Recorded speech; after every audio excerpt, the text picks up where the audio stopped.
మేము బాధ్యత చేపట్టిన ఎల్బీ స్టేడియంలో డిసెంబర్ 7 నుంచి మార్చి 17 వరకు 100 రోజులు పూర్తి చేసుకున్న సందర్భంలో ఇక్కడనే గతంలో మళ్ళీ అధికారం వస్తుందని చెప్పిన రోజు విన్న వాళ్ళు ఉన్నారు, నమ్మని వాళ్ళు ఉన్నారు. విన్న వాళ్ళను నమ్మని వాళ్ళను అందరిని కూడా మళ్ళొకసారి కలవాలి.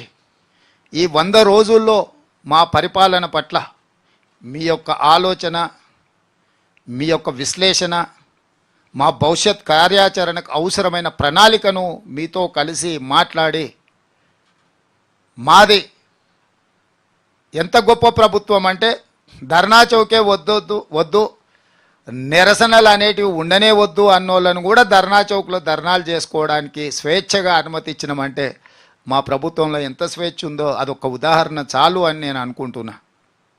అందుకే ఈరోజు మిత్రులారా 100 రోజుల పరిపాలనలో 3 విభాగాలుగా నేను విశ్లేషించదలుచుకున్నాను. ఒకటి సాంస్కృతిక పరమైన విధానం, 2 పరిపాలనపరమైన విధానం, 3 సంక్షేమము అభివృద్ధి అనే నిర్ణయాలు.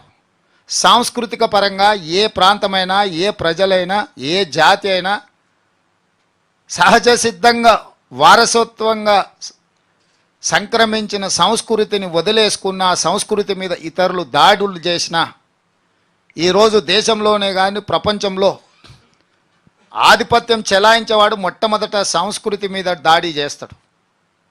ఇప్పుడు చాలా ప్రాంతాలలో గత పాలకుల మీద యుద్ధం చేసి ఆ యుద్ధంలో రాజ్యాలు జయించిన వచ్చిన రాజులు గత రాజులు పాటించిన సాంస్కృతిక విధానాలను విధ్వంసం చేసే సంస్కృతి. ఎందుకంటే వాటిని విధ్వంసం చేయడం ద్వారా కొత్త సంస్కృతిని రుద్దాలి, ప్రభుత్వాలు మారినాయని ప్రజలకు సందేశాన్ని ఇవ్వాలన్న ఆలోచన. చంద్రశేఖరరావు గారు కూడా తెలంగాణ ఉద్యమం జరిగినప్పుడు ఉన్న విధానాన్ని ఆయన అధికారంలోకి వచ్చి ఆధిపత్యం చెలాయించడం మొదలుపెట్టినాక సహజ సిద్ధంగా వారసత్వంగా వచ్చిన తెలంగాణ సంస్కృతి సాంప్రదాయాలను కాలక్రమేణా కాలమరుగు చేసేసి తన ఆలోచననే మనకు రుద్దాలన్న విధానాన్ని వారు అవలంబించారు. ఉద్యమంలో టీజీ ఉంటే కేసీఆర్ వచ్చినాక టీఎస్ అని తీసుకొచ్చిండు, టీఆర్ఎస్కు నకలుగా టీఎస్ని తీసుకొచ్చిండు. తెలంగాణ తల్లి అని అంటే ఆయన కుటుంబ సభ్యురాలాకనే ఉండాలి, తెలంగాణ నిజమైన తల్లిలాక కాదు. తెలంగాణ తల్లి అంటే వాళ్ళ కుటుంబమే అన్న విధానాన్ని పోల్చిండు.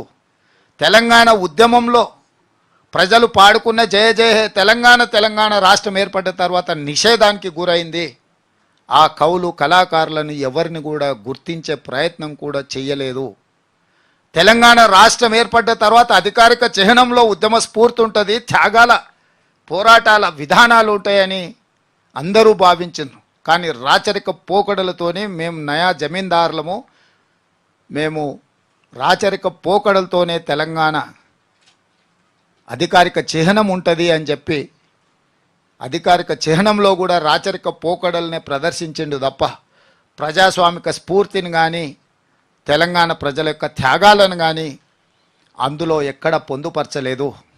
సాంస్కృతిక విభాగాన్ని ఏర్పాటు చేసిన అన్నాడు తప్ప కవులు కళాకారులను తన గడిలో బంధించి వాళ్ళని పొగడడానికి, వాళ్ళ భుజకీర్తులను పెట్టడానికి అందుకు మాత్రమే వాళ్ళను ఉపయోగించుకున్నాడు తప్ప ఎక్కడ కూడా ప్రజల యొక్క ఆలోచన విధానాన్ని ప్రజా సమస్యలనే బానిగా మార్చి ప్రజల యొక్క సమస్యల్ని పాటల రూపంలో ప్రజల యొక్క ఆలోచన విధానాన్ని పోరాటాలకు స్ఫూర్తినిచ్చే విధానాలు గతంలో ఉంటే తెలంగాణ రాష్ట్రం వచ్చిన తర్వాత కవులు కళాకారులు గడీలలో నిర్బంధానికి గురై దొరగారి భుజకీర్తులను శ్లాఘించడం తప్ప ఎలాంటి అవకాశాలు లేని సాంస్కృతిక దాడి తెలంగాణ మీద చేసిండు.